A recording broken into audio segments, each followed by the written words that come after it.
കാസർഗോഡ് UDFന്റെ ഔദ്യോഗിക സ്ഥാനാർത്ഥികൾക്കെതിരെ മത്സരിക്കുന്ന വിമതർക്കെതിരെ കോൺഗ്രസിന്റെ നടപടി.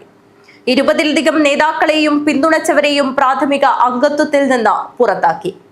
ജില്ലയിലെ വിവിധ പഞ്ചായത്തുകളിലും ബ്ലോക്ക് പഞ്ചായത്തുകളിലും നീലേശ്വരം നഗരസഭയിലുമടക്കം വിമതർ വ്യാപകമായി രംഗത്തു വന്ന സാഹചര്യത്തിലാണ് നടപടി.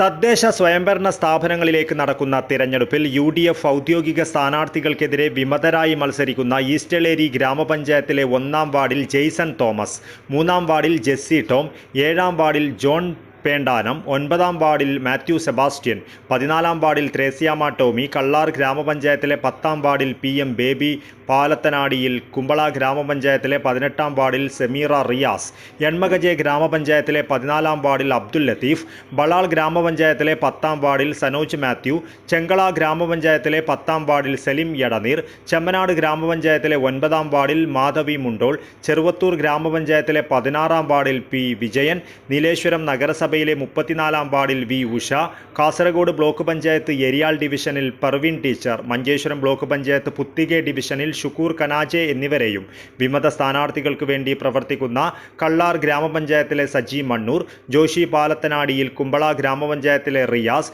കേശവ ദർബാർകട്ട, ബളാൽ ഗ്രാമപഞ്ചായത്തിലെ NT മാത്യു എന്നിവരെയും KPCC പ്രസിഡന്റിന്റെ നിർദ്ദേശാനുസരണം പാർട്ടിയുടെ പ്രാഥമിക അംഗത്വത്തിൽ നിന്നും പുറത്താക്കുകയായിരുന്നു. DCC പ്രസിഡന്റ് PK ഫൈസലാണ് ഇക്കാര്യം അറിയിച്ചത്. വിമതർ രംഗത്ത് വന്നത് പാർട്ടിക്ക് അവമതിപ്പുണ്ടാക്കുന്ന സാഹചര്യത്തിലാണ് ഇത്തരത്തിൽ കടുത്ത നടപടി സ്വീകരിച്ചതെന്നാണ് നേതൃത്വം വ്യക്തമാക്കുന്നത്. News bureau, Kasaragod.